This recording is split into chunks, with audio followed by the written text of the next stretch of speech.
আমরা লক্ষ্য করছি ফেসিবাদের দোসরেরা সরকারের ভিতরে বাইরে এবং কোন কোন রাজনৈতিক দলের ঘাড়ে পোশাক চেঞ্জ করে আজকে ছোঁয়ার হয়ে দেশে পরিবেশ পরিস্থিতিকে বিশৃঙ্খলার দিকে নিয়ে যাওয়ার ষড়যন্ত্রে লিপ্ত রয়েছে।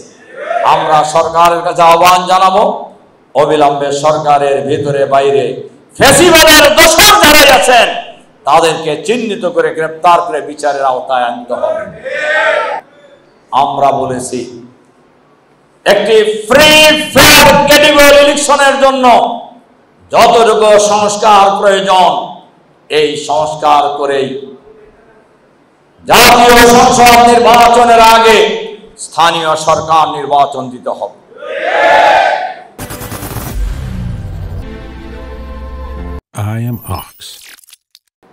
এরপরে জাতীয় সংসদ নির্বাচন দিতে হবে।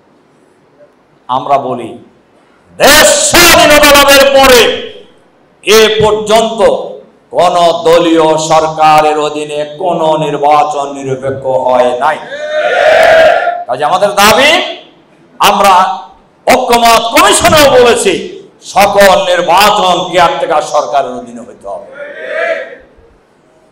এবং নির্বাচনের তারিখ নিয়ে কোন কোন দলের মধ্যে নানান কথা আছে।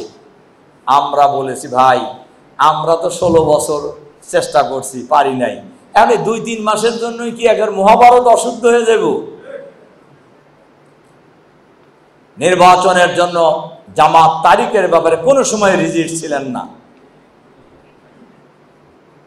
আমরা যে দাবি করেছি ফ্রি ফেয়ার ক্রেডিবল ইলেকশনের জন্য যে পরিবেশের প্রয়োজন, লেভেল প্লেইং ফিল্ড তৈরি করতে হবে, সবার জন্য সমান অধিকার নিশ্চিত করতে হবে, সরকার এবং প্রশাসনকে নিরপেক্ষ ভূমিকা পালন করতে হবে। আমাদেরকে প্রশ্ন করা, তাহলে কি আপনারা নির্বাচনের জন্য প্রস্তুত আছেন কিনা? আমরা তো হ্যাঁ, অবশ্যই আমরা নির্বাচনের জন্য প্রস্তুত আছি। এই শর্ত পূরণ হইলে যদি লেভেল প্লেইং ফিল্ড তৈরি হয়, মানুষের ভোটাধিকার নিশ্চিত করার জন্য যে সংস্কার প্রয়োজন সেই সংস্কারের কাজ শেষ হয়, বাংলাদেশকে স্থিতিশীল করার জন্য, রাখার জন্য যে পরিবেশ প্রয়োজন সেই পরিবেশ যদি নিশ্চিত করা যায়, তাহলে নির্বাচন যখনই হবে তখনই জামাত প্রস্তুত।